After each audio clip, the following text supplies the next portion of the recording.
موضوع کی طرف آ رہا ہوں، یہ تو مناسبت پیدا کرنے کے لیے میں نے آپ کے 2-4 منٹ لیے۔ سبحان اللہ، سیدنا ابو بکر نے سیدہ عائشہ کی یہ بات سننے کے بعد کہا، بھائی علی ایسے نہیں، یوں کرنا، غسل بھی دینا، کفن بھی دینا، تیاری بھی کرنا، جنازہ بھی پڑھنا، پھر میرے جنازے کو اٹھا کر حضور سرور کائنات کے روضہ طیبہ کے دروازے پر لانا اور لا کر میری چارپائی کو رکھ دینا، لا کر میری چارپائی کو لا کر رکھ دینا، دروازہ کھولنا نہیں، اعلان یہ کرنا ہے کہ دوست کو ملنے کے لیے آیا ہے، بغیر ہاتھ لگا لے، سبحان اللہ، بغیر ہاتھ لگائے دروازہ کھلے، بغیر نظر آنے کے اندر سے جواب اجازت ملے، سبحان اللہ تو کہو، پھر تو مجھے یہاں پر دفن کرنا، اور اگر اجازت نہ ملے یا دروازہ نہ کھلے یا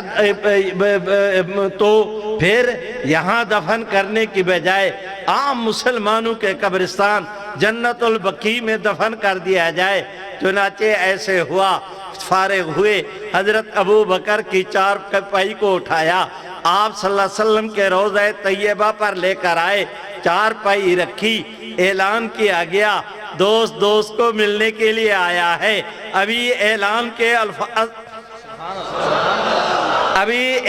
کے الفاظ ختم نہیں ہوئے تھے، وہ دیکھو دروازہ بھی کھلنا شروع ہو گیا، اندر سے اجازت بھی ملنا شروع ہو گئی، اندر سے آواز آئی کہ اگر دوست ملنے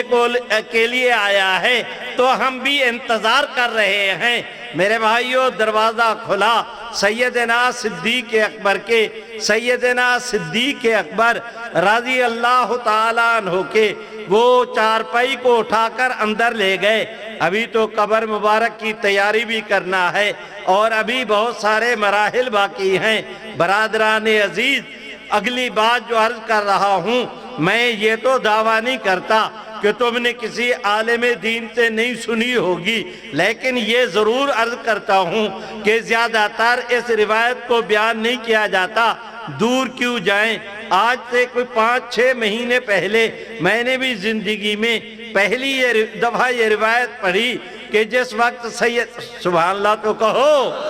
سیدنا صدیق اکبر کی چارپائی کو اٹھا کر رحمت عالم صلی اللہ علیہ وسلم کے وہ اپنا حجرہ طیبہ میں لے کر گئے، ساتھ میں وہ قبر تیار کرنے والا آدمی کسی اٹھائے وہ بھی تیار ہے، اندر داخل ہوئے۔ صحابہ کا بیان ہے کہ حضور سرور کائنات کے روضہ طیبہ کا کھلتے ہی، ہمارے اندر جاتے ہی ہم نے اس منظر کو دیکھا کہ رب کریم کی رحمتوں کا حضور علیہ السلام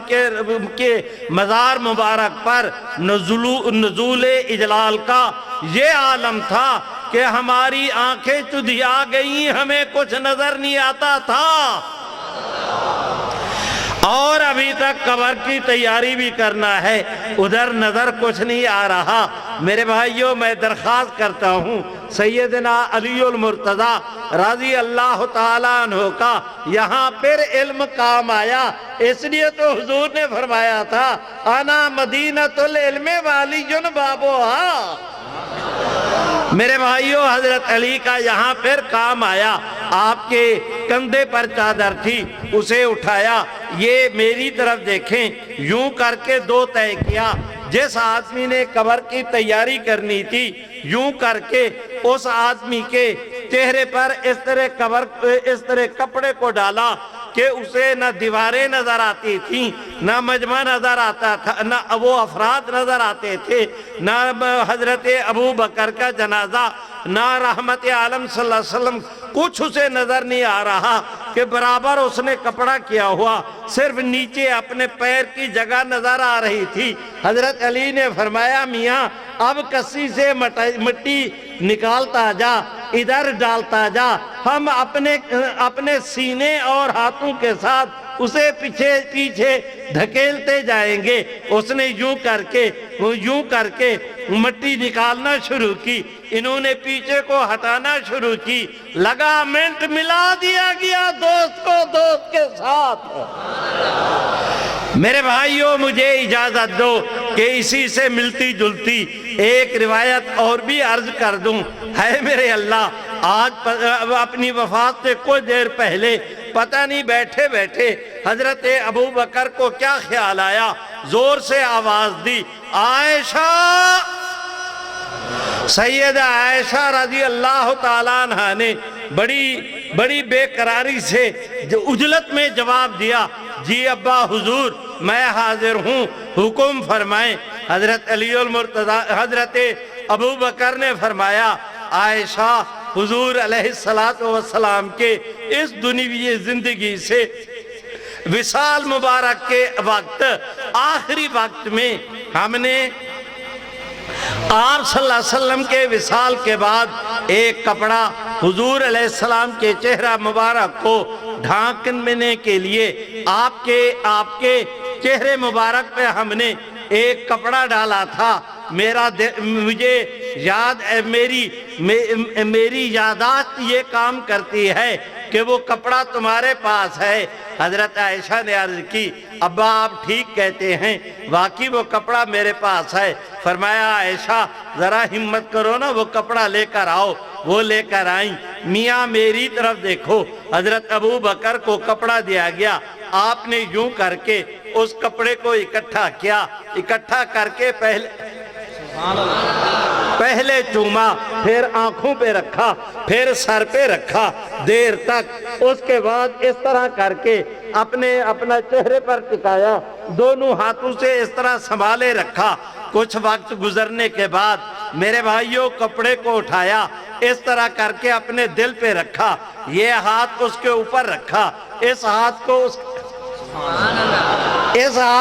اس کے اوپر رکھا، دیر تک یوں کر کے سینے سے چمٹائے رکھے۔ تھوڑی دیر گزرنے کے بعد میری طرف دیکھیں، اس حالت میں بھی جب کچھ وقت گزر گیا تو حضرت ابو بکر نے یوں کر کے مجمع کی طرف دیکھا اور دیکھ کے کہا کہ میاں لوگو، تم مجھے جھٹلاؤ نا، میرا رب مجھے بھلائے نا۔ میاں سمجھے بھی ہو میں کیا کہہ رہا ہوں۔ حضرت ابو بکر نے اس کپڑا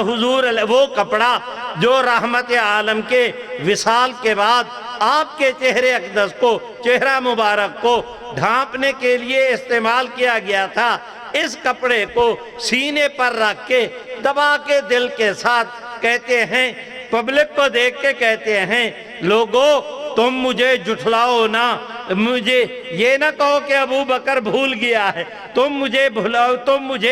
جھٹلاؤ نا کہ یہ ابو بکر بھولی باتیں کر رہا ہے، تم یہ نہ کہو میرا رب میرے ذہن کی خطا نہ کرے، تم مجھے جھٹلاؤ نا، میرا رب مجھے بھلائے نا۔ تو مجھے آج بھی اس کپڑے سے حضور کی خوشبو آ رہی ہے۔ میرے بھائیوں، میں درخواست کرتا ہوں، نہیں معلوم کہ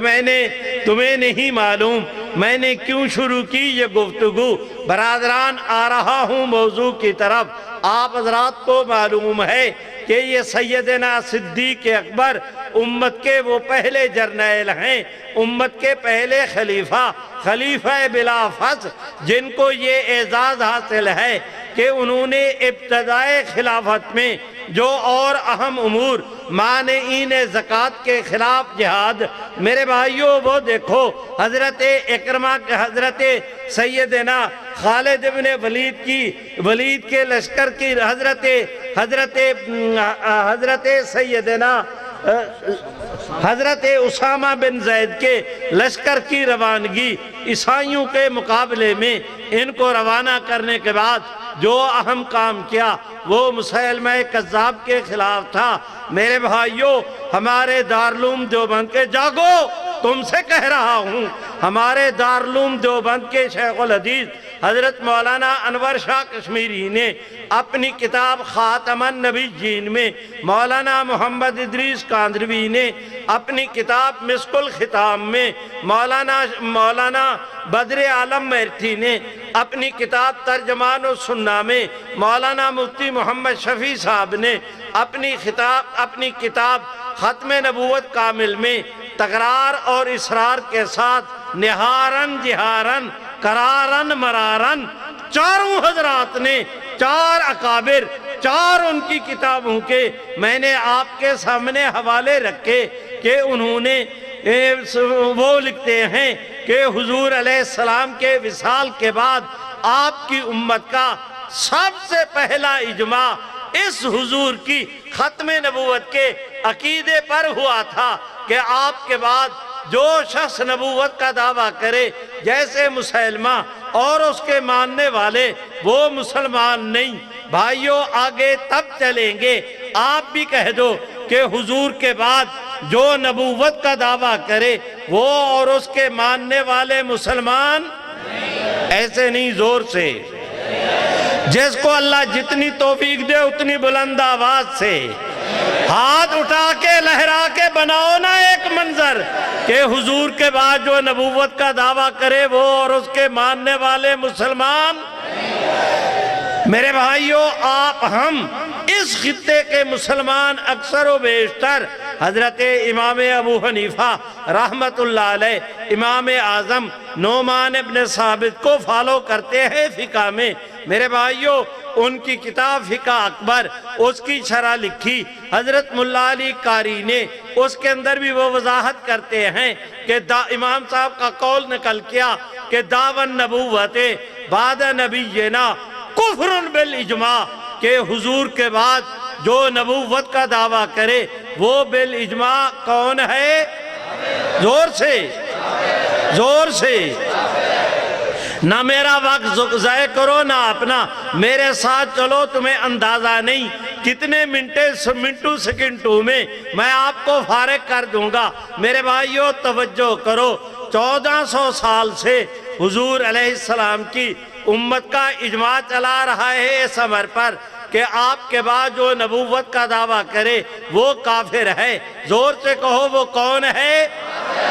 میرے بھائیوں، اس ملعون قادیان نے جس وقت اپنی کتابوں میں وضاحت اور صراحت کے ساتھ، تکرار کے ساتھ اس نے یہ کہا کہ سچا خدا وہ ہے جس نے قادیان میں اپنا رسول بھیجا، دوسری جگہ اس نے بکواس کی کہ میرا دعویٰ ہے کہ ہم نبی اور رسول ہیں، کہیں کہا میں خدا ہوں، کبھی کہا کہ میں خدا کو پیدا کرنے والا، کہیں کہتا ہے میں آدم کو پیدا کرنے والا، کہیں کہتا ہے میں خدا کی بیوی ہوں۔ اتنا بڑا ملعون شخص تھا۔ لوگو، ابلیس نے حق تعالیٰ کی اتنی نافرمانی نہیں کی ہوگی جتنا یہ بد نصیب اپنی کتابوں میں خدا کی اہانت کرتا ہے، مصطفیٰ کی اہانت کرتا ہے، صحابہ اور اہل بیت کی اہانت کرتا ہے۔ میرے بھائیوں، میں امہات المومنین کو گالیاں بکتا ہے، بزرگان امت کی اہانت کا مرتکب ہوتا ہے، مشرق سے لے کر مغرب تک روئے زمین کے مسلمانوں کو، حضور کا کلمہ پڑھنے والوں کو یہ بد نصیب کافر کہتا ہے۔ جب ملعون قادیان کے یہ عقائد کفریہ امت کے سامنے آئے تب وہ قصور کے حضرت مولانا غلام دستگیر قصوری، میرے بھائیوں علماء لدھیانہ، اور وہ ہمارے کیا کہ مولانا نذیر حسین دہلوی، مولانا رشید احمد گنگوہی، حضرت مولانا شاہ عبد الرحیم رائے پوری، ہائے میرے اللہ، حضرت مولانا پیر مہر علی شاہ صاحب گولڑوی، اس سطح کی دین، سبحان اللہ تو کہو،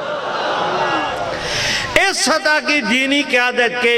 ایک دو نہیں، میرے بھائیوں 600 علماء نے، تمہیں یاد بھی ہے، بمبئی سے لے کر کراچی تک، کراچی سے کلکتے تک، وہ کلکتے سے لے کر کابل تک، کابل سے لے کر کوئٹے تک، اس خطے کی پوری دینی قیادت نے ملعون قادیان کی ان کتابوں کا عقائد کا مطالعہ کرنے کے بعد فتویٰ دیا کہ مرزا قادیانی اور اس کے ماننے والے کون؟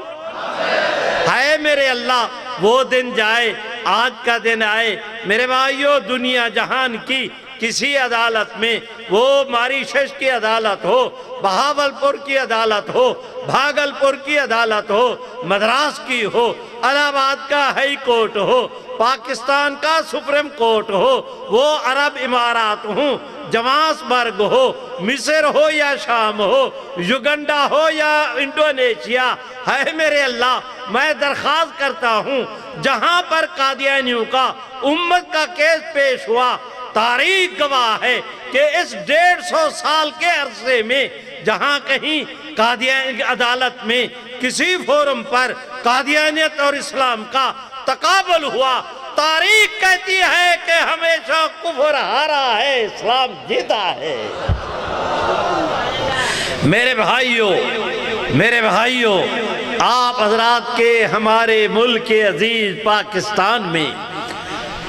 قادیانی فتنہ سے متعلق نیشنل اسمبلی کے اندر بحث ہوئی، اسمبلی نے ایک قانون منظور کیا، میں ان کی تفصیلات میں نہیں جا رہا، میں اپنے وعدے پر قائم ہوں، میں ختم کر رہا ہوں۔ بھائیوں، اس فیصلے کے بعد اس کریم کے کرم کو دیکھو کہ وہ دور تھا جناب بھٹو صاحب کا، بھٹو صاحب کے بعد ضیاء صاحب آئے، ضیاء کے بعد جنیجو صاحب کے بعد میرے بھائیوں ہمارے اس ملک کے اندر وہ اپنا کیا کہتے جمالی صاحب بھی آئے، معین قریشی بھی آئے، بے نظیر بھٹو صاحبہ بھی آئیں، جناب نواز شریف صاحب بھی آئے، باری باری آئے، باری باری لی انہوں نے، آتے رہے جاتے رہے۔ میرے بھائیوں، میں درخواست کرتا ہوں، وہ ایک امیر الملک تھے وہ کوئٹہ کے، وہ بھی آئے، میں دیکھتا ہوں معراج خالد صاحب تھے، وہ بھی آئے، چودھری شجاعت بھی بنے، یوسف رضا گیلانی بھی بنے، پرویز اشرف بھی بنا۔ میرے بھائیوں، میں درخواست کرتا ہوں، خاقان عباسی بھی بنا۔ کل کی بات ہے، جناب نیازی صاحب تھے، اس کے بعد پھر شہباز شریف آئے، شہباز صاحب کے بعد پھر کاکڑ صاحب آئے، آج کل پھر شہباز شریف ہے۔ میری بلا سے کوئی آئے کوئی جائے، نہ میں کسی کی حمایت کر رہا، نہ میں کسی کی مخالفت، نہ یہ میرا منصب۔ حکمراں آتے رہے، تندی بعد مخالف کے باوجود دین حق کا چراغ جلتا رہتا ہے۔ وزارتوں کے مقدر پہ ناچنے والوں، وزارتوں کا مقدر بدلتا رہتا ہے۔ آتے رہے جاتے رہے۔ میرے بھائیوں، ہمیں ان سے کوئی دلچسپی نہیں۔ ہاں، یہ بات علل اعلان ڈنکے کی چوٹ بیچ میدان کے رب کریم کی رحمت کی ڈھیری کے سہارے اعلان کا، حضور کی ختم نبوت کی صداقتوں کے صدقے میں یہ اعلان کرتا ہوں کہ وہ 1974 تھا، آج آپ اور میں بیٹھے ہیں 2025 میں، ذرا کیلکولیٹر کرو نا، حساب کرو نا، 51 سال ہو گئے۔ 51 سال کا معنی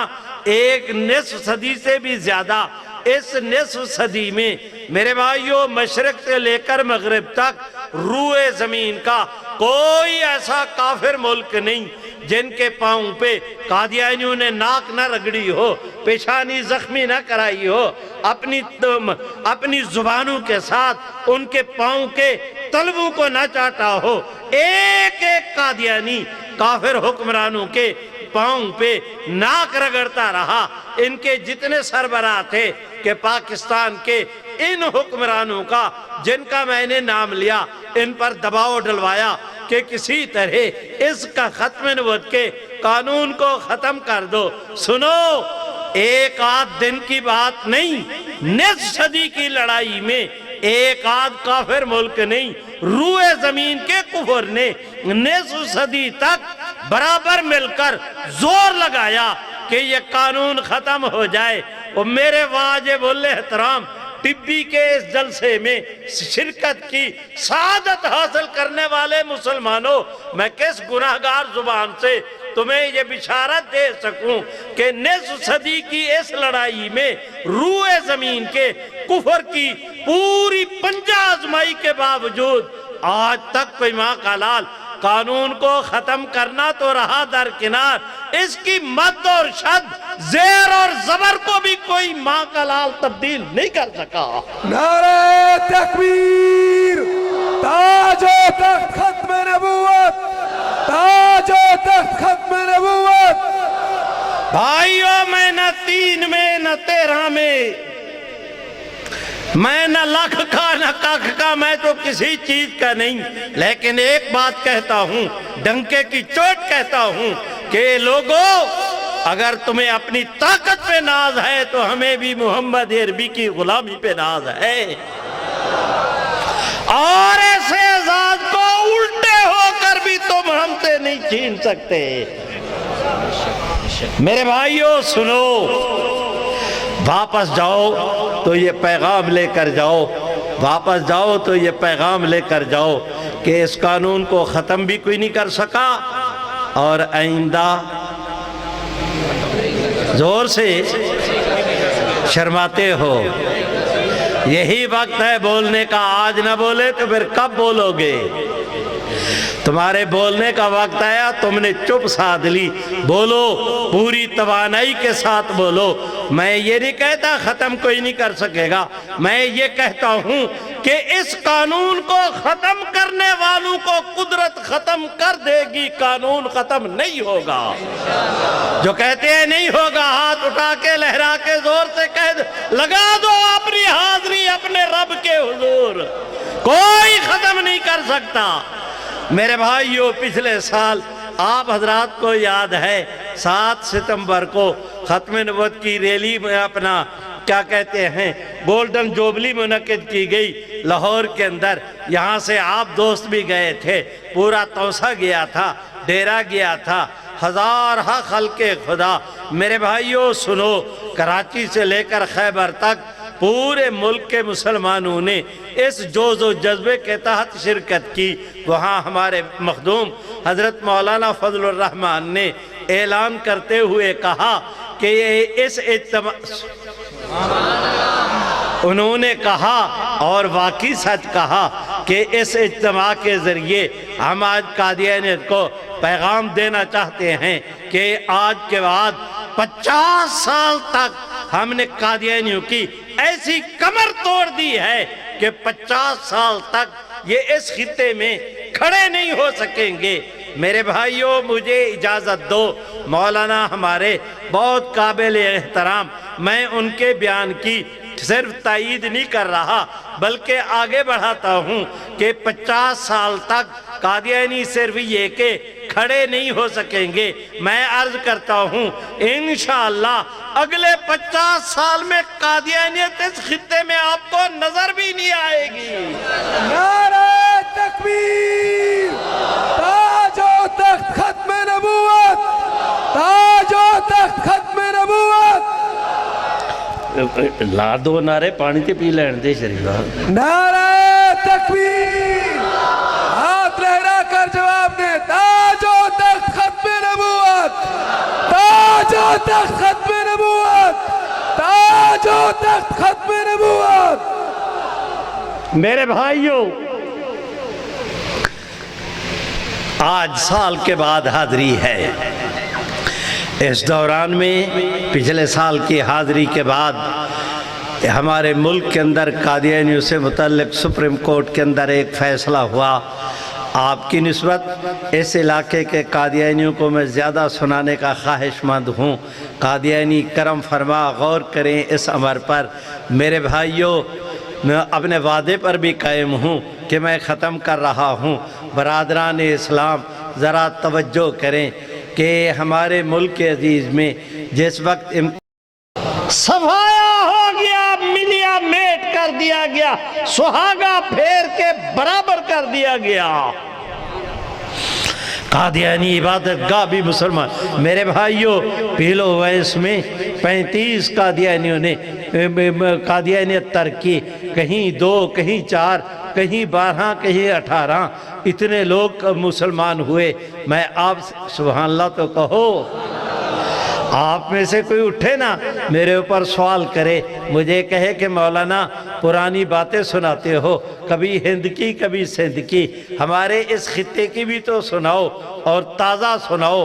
میرے بھائیوں کوئی کھڑا ہو، مجھ مسکین کا کیا ہے، اللہ کا فضل ہے، تھوک کی دکان ہے، تھوک کی۔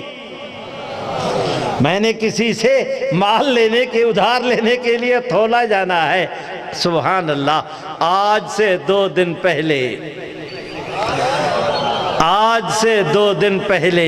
آپ حضرات کے راجن پور سے آگے دین پور شریف، ادھر دریائے سندھ کے اس کنارے راجن پور، پرلی طرف جو ہے وہ دین پور شریف، اس خان پور کی تحصیل کے قصبہ دین پور شریف کے قریب موضع سمرا ہے۔ میرے بھائیوں، اس موضع میں آج سے 2-3 دن پہلے 6 گھرانوں کے 27 قادیانی افراد نے قادیانیت ترک کر کے اسلام قبول کرنے کا اعلان کیا ہے۔ آپ حضرات کی مسکین جماعت مجلس تحفظ ختم نبوت نے پچھلے ہفتے صرف 1 ہفتے میں مٹھی، کنری، کراچی، مانسہرہ، ایبٹ آباد، بٹ گرام، راول پنڈی، اسلام آباد، میرے بھائیوں قصور میں، اکاڑا میں 25-30 کانفرنسیں، صبح کہیں شام کہیں، دن کہیں رات کہیں۔ پھر میرے بھائیوں، میں آپ سے درخواست کرتا ہوں، ابھی راجن پور میں بڑی کانفرنس کا اعلان کیا،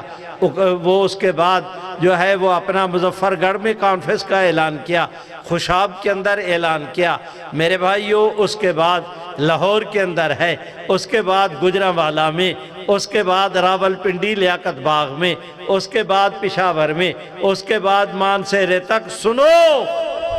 کشمور سے لے کر لنڈی کوتل تک ان کانفرنسوں کی تیاری ایسے ہو رہی کہ کاموکے سے لے کر ساہیوال تک تم لاہور جمع ہو جاؤ، اکاڑے قصور والے بھی لاہور آ جائے، یہ کاموکے سے لے کر جہلم تک کی پبلک گجرانوالے میں آ جائے، جہلم سے لے کر وہ نوشہرہ تک کی پبلک وہ لیاقت باغ، اس طرح کر کے کام کر رہے ہیں۔ روز BCU اجتماع ہوتے ہیں، روز کنونشن ہوتے ہیں، پینا فلیکس تقسیم ہوتے ہیں، نعرے لگتے ہیں، میٹنگیں ہوتی ہیں۔ میں آپ سے عرض کر رہا ہوں، جاؤ تو خوشیوں کا پیغام لے کر جاؤ کہ اللہ کے فضل سے کشمیر سے وہ اپنا کشمور سے لے کر لنڈی کوتل تک پورے خطے کو قدرت نے ختم نبوت کی انفسوں کا پنڈال بنا دیا ہے۔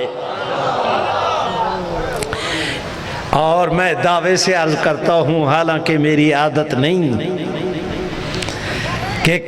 ہر سانس قادیانیت کو ان کی موت کے قریب کر رہا ہے، تمہارا ہر اٹھنے والا قدم تمہیں حضور کے گنبد خضرا کے قریب کر رہا ہے۔ اب تم نعرہ لگاؤ، میں آپ سے اجازت لوں اس یقین کے ساتھ کہ قادیانیت دم توڑ رہی ہے اور اسلام انشاءاللہ، قادیانیت جائے گی، اسلام آئے گا، آپ کی آنکھوں کے سامنے آئے گا۔ تھوڑا وقت رہ گیا، ہمت کرو، وہ دیکھو میرے رب کی رحمت بھی تمہارا انتظار کر رہی ہے، حضور کی شفاعت بھی تمہارا انتظار کر رہی ہے۔ اصل بیان دعا حضرت ارشاد فرمائیں گے، کوئی ساتھی اٹھ کے نہ جائے، مزدور کو مزدوری آخر میں ملتی ہے، دعا میں شریک ہو کر جائیں، کوئی ساتھی جلدی نہ کرے، حضرت بھی اختصار کریں گے۔ تم نعرہ لگاؤ، مل کے کہو نا میرے ساتھ زور سے، اللہ اکبر۔ ایسے نہیں ہے، بلند آواز سے ہاتھ اٹھا کے لہرا کے زور سے کہو، اللہ اکبر۔ تاج و تخت ختم نبوت، تاج و تخت ختم نبوت۔ وآخر دعوانا